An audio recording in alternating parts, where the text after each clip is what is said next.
ಅದರ ಹೊಡೆತಗಳೇನಾಗಿದೆ ಆ ಒಂದು ಸಮಯದಲ್ಲಿ ಕೆಲವು ನ್ಯೂನತೆಗಳಿದೆ ಅಂತಕ್ಕಂಥ ನಮ್ಮ ಗಮನಕ್ಕೆ ಬಂದಿದೆ.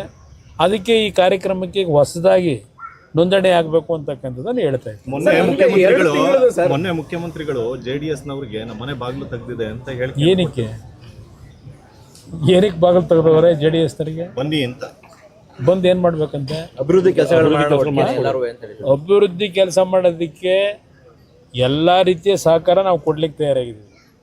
ರಾಜ್ಯದ ಅಭಿವೃದ್ಧಿಗೆ, ರಾಜ್ಯದ ಪ್ರತಿ ಕುಟುಂಬಗಳ ಬದುಕಿಗೆ ಅವರಿಗೆ ಉತ್ತಮವಾದಂಥ ಏನೇ ಕಾರ್ಯಕ್ರಮ ಮಾಡಿದ್ರು ಅದಕ್ಕೆ ನಮ್ಮ ಸಂಪೂರ್ಣ ಬೆಂಬಲ ಇದೆ. ನನ್ನ ಕಾರ್ಯಕರ್ತರಿಗೆ ಯಾಕೆ ನಾನೇ ಬೆಂಬಲ ಕೊಡ್ತೀನಿ ಒಳ್ಳೆ ಕೆಲಸ ಮಾಡಿದ್ರೆ. ಅದಕ್ಕೆ ನಂದು ಏನು ತಕರಾರಿಲ್ಲ. ಪಾಪ ಬಾಗಿಲೇನು ತೆಗೆದು ಕೂತ್ಕೊಳ್ಳೋದೇನು ಬೇಡ. ಯಾಕೆಂದರೆ ಅದು ಮತ್ತೆ ಬಾಗಿಲು ತೆಗೆದುಬಿಟ್ರೆ ಎಂತೆಂಥದ್ದು ಕ್ರಿಮಿಕೀಟಗಳೆಲ್ಲ ಒಳಗಡೆ ಬಂದುಬಿಟ್ರೆ ಎಡವಟ್ಟು ಆಗ್ಬಿಡ್ತದೆ. ಬಾಗಿಲೇನು ಓಪನ್ ಮಾಡಬೇಡಿ. ಓಪನ್ ಮಾಡದಿದ್ದು ನಾವು ಬೆಂಬಲ ಕೂಡ ತಯಾರಾಗಿದ್ದೀವಿ. ವಿಚಾರವಾಗಿ ಸರ್ ಕಳೆದ 2 ತಿಂಗಳು ಬಂದಿಲ್ಲ ಅನ್ನುವಂಥ ಯಾವುದು ಅದು ಪ್ರತಿ ಸಂದರ್ಭದಲ್ಲಿ ಕೊಡಲಿಲ್ಲ ಇದುವರೆಗೂ ಸರ್ಕಾರ. 2 ತಿಂಗಳದು ಇವತ್ತವರೆಗೆ ಚಕಾರ ಎತ್ತದರ ಹಲವಾರು ರೀತಿಯಲ್ಲಿ ಅದನ್ನು ಸಾರ್ವಜನಿಕವಾಗಿ ಹಲವಾರು ರೀತಿಯಲ್ಲಿ ಹಲವಾರು ನಾಯಕರುಗಳು ವಿಧಾನಸಭೆ ಕಲಾಪದಲ್ಲಿ ಚರ್ಚೆ ಮಾಡಿ 5,000 ಕೋಟಿ ಏನಾಯಿತು 2 ತಿಂಗಳ ಒಂದು ಗೃಹಲಕ್ಷ್ಮಿ ಯೋಜನೆ ಹಣ ಫಲಾನುಭವಿಗಳು ಹೋಗತಕ್ಕಂಥದ್ದು 5,000 ಕೋಟಿ ಇವತ್ತು ಅಕೌಂಟೇ ಸಿಗ್ತಿಲ್ಲ ಅಂತಕ್ಕಂಥದ್ದನ್ನು ಹೇಳ್ತಾ ಇದ್ದಾರೆ. 5,000 ಎರಡು ಅವಧಿ ಕೊಡಬೇಕಂತ 5,000 ಕೋಟಿ ಅದು ಇವತ್ತು ಹಲವಾರು ಬಾರಿ ಪ್ರಶ್ನೆ ಮಾಡಿದ್ರು ಅದಕ್ಕೆ ಚಕಾರ ಎತ್ತಿಲ್ಲ. ಜಾಣ ಮೌನಕ್ಕೆ ಒಳಗಾಗಿದ್ದಾರೆ.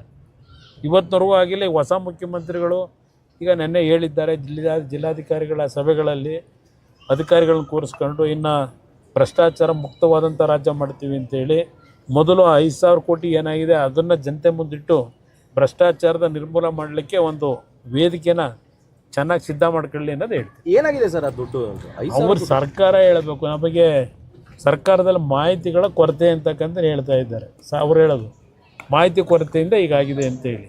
ಆ ಮಾಹಿತಿ ಕೊರತೆ ಸರಿಪಡಿಸ್ಕೊಂಡು ಜನಕ್ಕೆ ದುಡ್ಡು ಹೋಗಬೇಕಲ್ಲ. ಅದಕ್ಕಿನ್ನೂ ಸರಿಯಾದ ರೀತಿ ಸರ್ಕಾರದಿಂದ ಹಿಂದಿನ ಮುಖ್ಯಮಂತ್ರಿಗಳು ಹೇಳಲಿಲ್ಲ. ಅಟ್ಲೀಸ್ಟ್ ಈಗಿನ ಮುಖ್ಯಮಂತ್ರಿಗಳು ಭ್ರಷ್ಟಾಚಾರ ನಿರ್ಮೂಲ ಮಾಡಲಿಕ್ಕೆ ಹೊರಟಿದ್ದಾರೆ.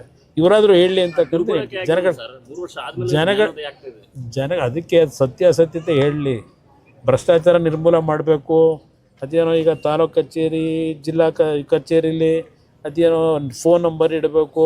10 ರೂಪಾಯಿ ಲಂಚ ಕಚೇರಿಲಿ ಕೇಳಿದ್ರೆ ದೂರವಾಣಿ ಮುಖಾಂತರ ಅದು ಎಲ್ಲಿಗೆ ಹೋಗಬೇಕು ಗೊತ್ತಿಲ್ಲ. ಅದು 10 ರೂಪಾಯಿ ಲಂಚ ಕೇಳಿದ್ದನ್ನು ಅವ್ರು ಯಾರು ಹೇಳಬೇಕು ಅಂತ ಅಲ್ಲಿ ನಾನು ಪತ್ರಿಕೆಯಲ್ಲಿ ನೋಡಿದ್ದಪ್ಪ, ನನಗೆ ಗೊತ್ತಿಲ್ಲ. ಕಚೇರಿ ಒಳಗೆ ದುಡ್ಡು ತಗೋಬೇಡಿ ಅಂತ ಹೇಳೋರೆ.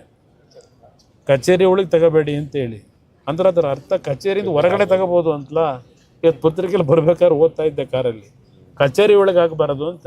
ಆದರೆ ಒಂದು ಹೇಳ್ತೀನಿ, ಪ್ರಾಮಾಣಿಕವಾಗಿ ಇವತ್ತು ಇಂಥ ವಿಷಯದಲ್ಲಿ ವಿಧಾನಸೌಧ ಮುಖ್ಯಮಂತ್ರಿಗಳ ಕಚೇರಿಯಿಂದಲೇ ನಡೆದರೆ ನಾನು ಸ್ವಾಗತ ಇದೆ.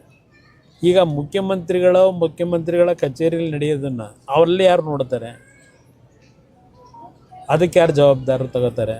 ಎಲ್ಲ ಮುಂದಕ್ಕೆ ನೋಡೋಣ ಚರ್ಚೆ. ಇವೆಲ್ಲ ಜನಗಳ ಮುಂದೆ ನಾನು ಮೊನ್ನೆನೂ ಬಂದಾಗ ಇಲ್ಲೇ ಹೇಳೋದ್ನಲ್ಲ, ಅತಿ ವಿನಯಂ ಧೂರ್ತ ಲಕ್ಷಣಂ ಅಂತ ಹೇಳಿ ನೋಡೋಣ ಇನ್ನು ಮುಂದಕ್ಕೆ ಏನೇನಾಗುತ್ತೆ. ಸರ್, ಟೌನ್ಶಿಪ್ ವಿಚಾರದಲ್ಲಿ ಮೋದಿ ಅವರು ಗ್ರೀನ್ ಸಿಗ್ನಲ್ ಇದೆ, ಕುಮಾರಸ್ವಾಮಿ ಮಾರ್ಗದರ್ಶನ ಇದೆ ಅಂತ ಹೇಳಿ ಮೋದಿಯವರು ಕೊಟ್ಟಿರ್ಬೋದೇನಪ್ಪ, ನಂಗೆ ಗೊತ್ತಿಲ್ಲ. ಕೊಟ್ಟವರೋ ಕೊಟ್ಟಿಲ್ವೋ ನನಗೆ ಗೊತ್ತಿಲ್ಲ. ಅವ್ರು ಹೇಳ್ತಾ ಇದ್ದಾರೆ. ಮೋದಿಯವರ ಕಾರ್ಯಕ್ರಮ ಅವರು ಗುಜರಾತ್ನಲ್ಲಿ ಏನು ಮಾಡಿದ್ದಾರೆ, ಅವರಲ್ಲೂ ಹಲವಾರು ಟೌನ್ಶಿಪ್ಗಳು ಮಾಡ್ಕೊಂಡ್ರು. ಮೋದಿಯವರು ಟೌನ್ಶಿಪ್ ಅವ್ರು ಮಾಡಿರ್ತಕ್ಕಂಥ ಭಾಗ ಯಾವುದು ಏರಿಯಾ, ಇವ್ರು ಮಾಡೋಕ್ಕೆ ಹೊರಟಿರೋದು ಏನು? ಇಲ್ಲಿರೋದು ಪ್ರಶ್ನೆ. ಟೌನ್ಶಿಪ್